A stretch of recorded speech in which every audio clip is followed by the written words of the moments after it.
Previously in Messiah Complex, the X-Men and Marauders finally went head-to-head for the control of the new mutant baby, while the young X-Men were dealing with their own fight against the Purifiers, causing them to flee in desperation after a brutal loss that resulted in an improvised teleportation that scattered them across different cities. At the same time, the Sentinels that were supposed to defend the Xavier Institute were infected by some type of symbiotic that reprogrammed their cores, leading them to attack Cyclops and the team. And while all this is happening, we finally see who has taken control of the mutant infant. It's Cable, who's been traveling on his own for days. Now, after a brutal fight, the X-Men are rushing toward the Institute to find answers. "Can you fly us or not?" asks Storm with worry in her eyes as she holds Nightcrawler gently, trying to stop the bleeding. Logan's face is in disbelief after such brutal loss. "Don't worry about me, Aurora. Healing factor's kicking back in." He looks back asking how Kurt is doing, but Storm's face says it all. "Unconscious, but not good. I've done what I can to stop the bleeding, but we need to get him home, to a healer." Colossus and Warren are trying to hide the pain, but they also got battered too. Logan slams his fist into the console, furious. "Damn it, we got our butts handed to us. Where the hell is Emma?" Storm looks back at him. "You communicated with her after we all lost contact, didn't you?" "Yeah, just long enough to tell her who really had the kid," growls Wolverine. "But now I can't get Scot or anyone else at the mansion. It's total radio silence." "Do you think Cable somehow cut off their signal?" she asks. "I'm hoping that's all it is, babe. But way things are going, I ain't optimistic." Back in the Institute,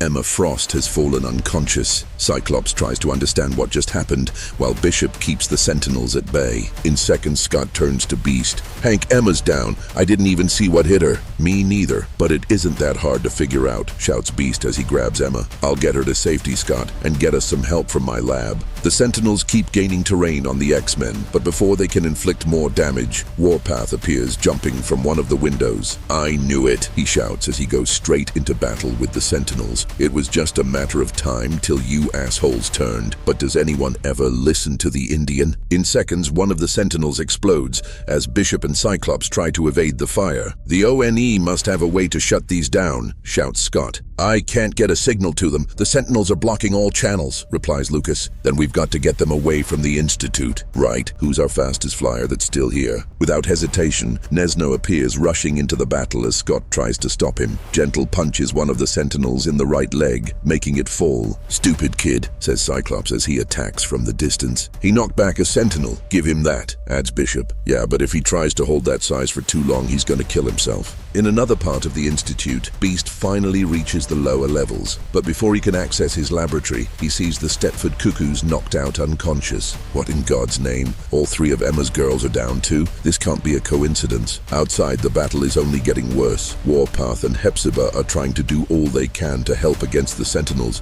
but the attack is overwhelming. Meanwhile, back in Antarctica, after the fight with the X-Men, the Marauders and Mr. Sinister find themselves looking at the amount of damage. "Is there nothing left here that you need?" asks Mystique as she looks around at the rubble. "Nothing," replies Sinister with a smile. "All data was transferred the moment we were attacked. Let us pick up our wounded and go." Mystique looks back at him with confusion. "You don't seem upset that they hit us so hard, that they're making us run." Sinister looks back at her. "I'm not upset, Mystique. I'm pleased. They came at us because they thought we have the child." He pauses for a second, darkness in his eyes. "Which means he's on his own, and he's damaged. That changes everything." While those words are still in Sinister's mind, Cable finds himself running through a dense forest with the kid attached to his suit. "Come on, kid. Shut up for a minute. Keep screaming like that. You're gonna attract predators." Back in the Institute, the fight continues. "Hey, anytime one of you wants to jump in here," shouts Warpath as he evades explosions around him and Hepzibah. "Hang on, Warpath," shouts Bishop, while Scott gives orders to Soraya. "Dust, you up for this? We need to know what's going on inside that thing." But the danger only gets closer as one Sentinel corners Warpath and Hepzibah. "James, we can't keep up at this." "Maybe we don't have to," replies James with a smile,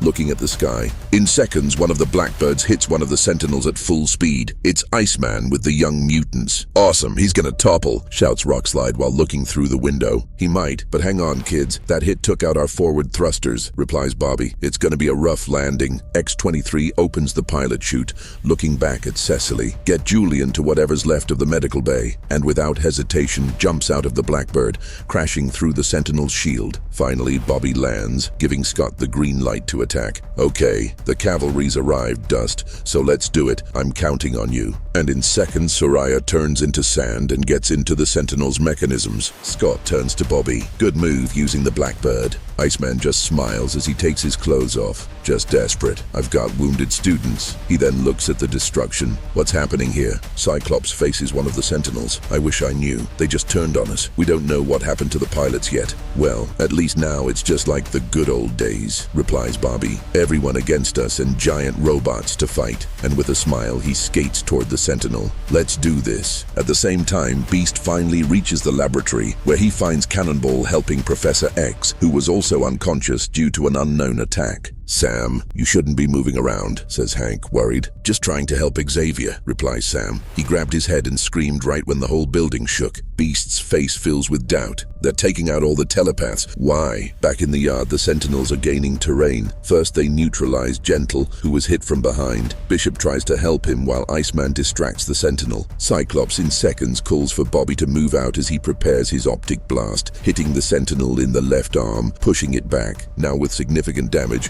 Scot shouts to Warpath, "Take it down, now!" Iceman holds Cyclops and X-23 by the arms as he relocates them away from the battle. In seconds, James jumps from the smoke, hitting the Sentinel right in the head, making it crash to the dirt. While all this is happening, Dust is inside. She can't believe what she's seeing. What are you? She asks the android-looking form, but before she can react, the unknown foe blasts her, pushing her out of the Sentinel's main body. Cyclops' eyes widen. Dust, what's the problem? Soraya flies away, trying to escape the enemy's aim. It's not human, she shouts. Laura, from the distance, sees the foe as he activates some type of escape mechanism. She jumps straight to him, perforating his armor with her claws, but something is not right. X-23 falls unconscious while the android heals itself. Now looking at the X-Men, he adds, "Mutants, you will be terminated," before flying away at incredible speed. Scot grabs Laura while looking at the rest of the team. Okay, I need field reports ASAP. Let's go, people, now. Hours later, the second X-Men team finally arrives. Scot finds himself around the wreckage, looking at Jean Grey's picture when Logan appears. Guess you guys got your butts handed to you too. Cyclops lowers his head. It was a surprise attack, a blitz. According to Hank, the Sentinel pilots were somehow infected by the nano-sentinels Cassandra Nova created. He then turns to Logan. It turned them into human Sentinel hybrids, into monsters. They destroyed everything. Not everything, adds Wolverine. We're hurt bad, Logan. You've got wounded. The kids went against the purifiers and took casualties, and all our telepaths were taken out. On top of that, our only healer right now, Elixir, was injured by a falling wall. He is unconscious, and probably will be for days. Logan meets his eyes, adding, "Unleashing nano-sentinels like some kind of virus? You really think Cable'd go that far? He had access to the nano-sentinel samples. He is a capable scientist," replies Scot, "and we have no idea what his agenda is here, Logan. We have to assume the worst."